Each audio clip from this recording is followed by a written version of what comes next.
আসসালামু আলাইকুম বন্ধুরা, দেখতে দেখতে 16টি রোজা চলে গেল। আজকে 17 রোজা। তো আজকে 17 রোজার সেহরির জন্য রান্না করব। এই যে এখানে বেগুন নিলাম, বেগুন ভাজি করব। আর হচ্ছে এখানে এটা হচ্ছে ফলই মাছ দিয়ে এখানে আলু কেটে রাখছি, আলু দিয়ে টমেটো দিয়ে একটু ঝোল করে রান্না করব।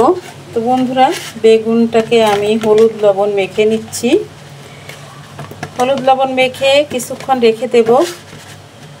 তারপর হচ্ছে ভাজি করব। এর সাথে এই যে বেশি করে আমি পেঁয়াজ মরিচ কেটে রাখছি, তো পেঁয়াজ মরিচ এর সঙ্গে ভাজি করব। তো এটা খেতে কিন্তু সেহরির সময় খুবই মজা হবে, ভালো লাগবে খেতে। সেহরিতে অবশ্য খুব বেশি ভাত খাওয়া যায় না, তো যেটুকু একটু খেতে হয়, যেটা মুখে স্বাদ লাগে সেটাই খাওয়ার চেষ্টা করতে হবে। অনেক কিছুই কিন্তু মুখে স্বাদ লাগে না রোজা রেখে, তো চেষ্টা করি যেগুলো খেতে ভালো লাগে সেগুলো খাওয়ার। বন্ধুরা সঙ্গে থাকো, দেখো আমি রান্নাটা করি, আমার সঙ্গেই থাকো। এখানে দেখো তরকারিতে পানি দেবো, তাই পানিটা গরম করতে দিলাম। তো চুলায় আমি কড়াইটা দিয়ে দিছি। এখন হচ্ছে চুলাটা অন করে দিলাম। কড়াইটা একটু পানি জমে আছে, কড়াইটা গরম হলে আমি তেল দিয়ে দেব। বন্ধুরা, কড়াইটা পর্যাপ্ত গরম হয়ে গেছে। এই যে আমি এখানে পরিমাণ মতো তেল দিয়ে দিলাম। যেহেতু 3 পিস মাছ, খুব বেশি তেল দেওয়া যাবে না। আর এখন আমি পেঁয়াজগুলি দিয়ে দিচ্ছি। মাছ যেহেতু কম, সব কিছুই কম কম দিতে হবে। তো আজকে আমি মাছগুলি ভেজে রান্না করব না। এই ধরনের মাছগুলি হচ্ছে কাঁচাই কষিয়ে রান্না করতে হয়, তাহলে স্বাদ লাগে। আর ভাজতে গেলে এই মাছের ভাজা খাওয়া যায় একেবারে মোচমোচে করে, কড়া ভাজা দিয়ে খেতে হয়, তাহলেই ভালো লাগে। আর ঝোল তরকারিতে ভাজা ভালো লাগে না, আমি যেটা মনে করি। পেঁয়াজটা একটু লাল হোক। দেখো পেঁয়াজটা কিন্তু বেশ একটু লাল হয়ে গেছে। আর আমি এখানে মাছ আর হলুদ লবণ দিয়ে মাছটা দিয়ে দিলাম। আর এখন দিয়ে দেবো যে রসুন আর হচ্ছে জিরা বাটা, আর দিয়ে দেব কাঁচামরিচ। তো আমি কাঁচামরিচ দিয়ে রান্না করব। এখন মাছটাকে একটু কষিয়ে নেব। এখানে সামান্য একটু পানি দেব।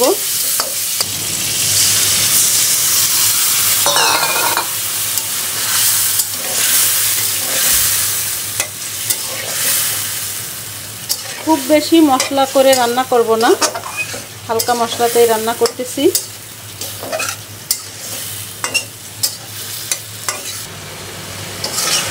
বন্ধুরা, আমি এখন কি করব, 3 পিস মাছ আমি তুলে রাখবো, তারপরে আলুগুলি কষিয়ে নেব।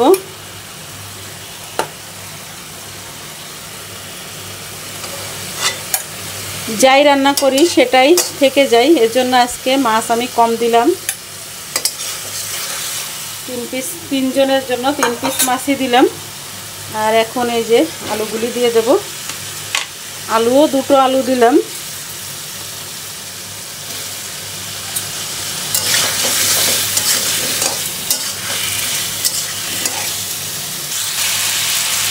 আলুগুলোকে একটু পানি দিয়ে কষাবো।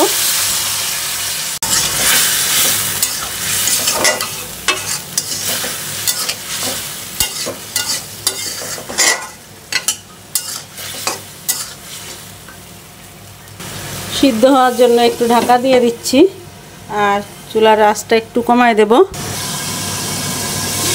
ঢাকনাটা তুলে নিয়ে একটু নাড়া দিয়ে দেব।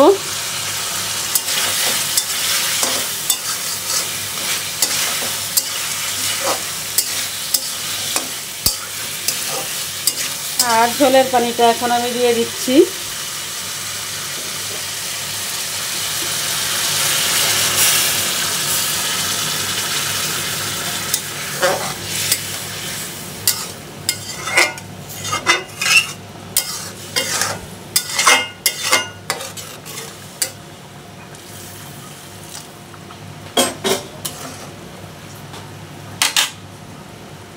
আর এই মাছও আমি এই সাথে দিয়ে দিলাম, যেহেতু ঝোলটা টকবক করে ফুটতেছে, তা সেই জন্য মাছগুলোও দিয়ে দিচ্ছি।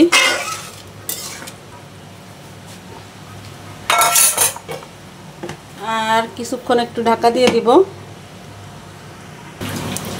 বন্ধুরা, তরকারিটা ঢাকনাটা তুলে নিলাম। আর এখন আমি এখানে দিয়ে দেব টমেটোগুলো।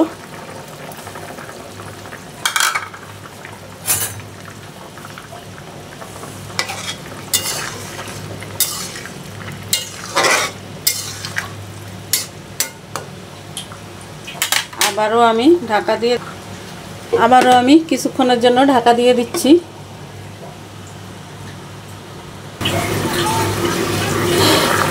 বন্ধুরা, ঢাকনাটা তুলে একটু নেড়ে দিচ্ছি, দেখি তরকারিটা কত দূর হলো। প্রায় হয়ে এসছে, একটু ঝোল ঝোল রেখেই নামাবো।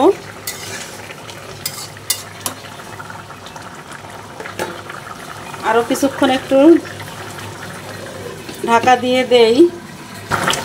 বন্ধুরা, হয়ে গেল আমার কলই মাছের তরকারিটা। তো বন্ধুরা, সেহরিতে যদি এমন কিছু রান্না থাকে, তো যে ভাত না খেতে পারে সেও এক প্লেট ভাত নিমেষে খেয়ে নেবে। তো চলো আমি তরকারিটা অন্য একটি পাত্রে ঢেলে নেই। আমি একটা ডিশ নিয়ে নিলাম। আর এখন এই যে ঢেলে নিচ্ছি। অসম্ভব মজার একটা রেসিপি হতে যাচ্ছে, খেতে অনেক মজা লাগবে। হয়ে গেল, কড়াইটা গরম হয়ে গেছে। এখন আমি বেগুনগুলোকে ভেজে নেব। তো বেগুন ভাজার জন্য আমি একটু বেশি করেই তেল দেব। অল্প তেলে বেগুন ভাজলে বেগুনটা ওই যতটুকু তেল দেব, তেলটা বেগুনে টেনে নিয়ে যাবে। এখন একে একে বেগুনগুলো দিয়ে দিই।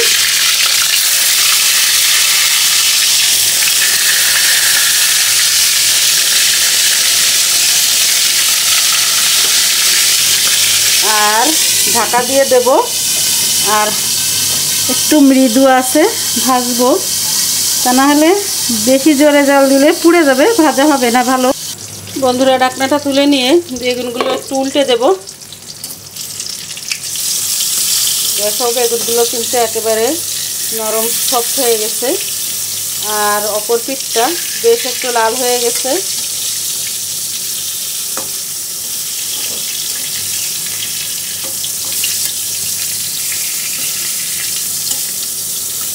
বন্ধুরা, একেবারে বেগুনগুলো সম্পূর্ণ ভাজার পরে তারপরে আসছি। অফ ক্যামেরায় আমি বেগুনগুলো ভেজে নেব। দেখো, বেগুনগুলো ভাজা হয়ে গেছে, এখন তুলে নেব।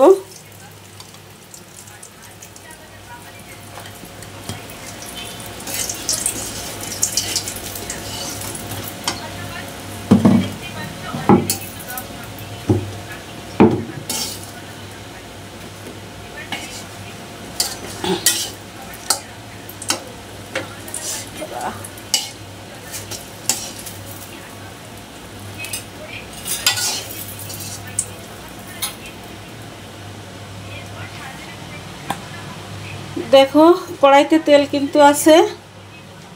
আর এই তেলের ভিতরে আমি পেঁয়াজ মরিচগুলো দিয়ে দিচ্ছি।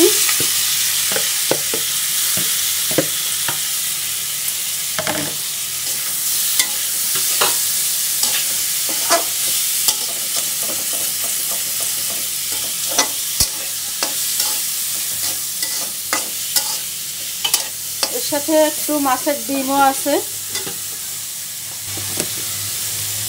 আরও কিছুটা তেল দিয়ে দিই।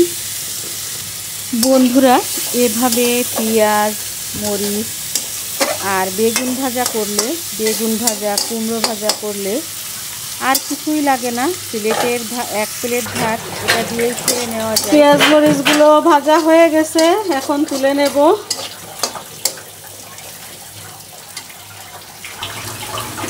বন্ধুরা, দেখো, আমার বেগুন ভাজা পেঁয়াজ মরিচ ভাজা কমপ্লিট হয়ে বেগুনের উপরে তুলে নিচ্ছি।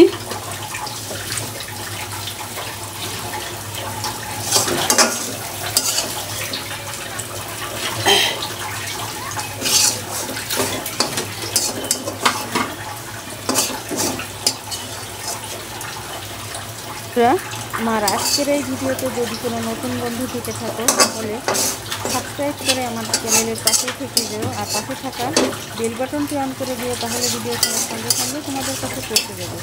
বন্ধুরা আজকের মতো এখানেই বিদায় নেব, চলে আসবো নতুন দিনে নতুন কোনো একটি ব্লগ ভিডিও বাড়ি। বন্ধুরা আজকের মতো রান্না বাড়া শেষ।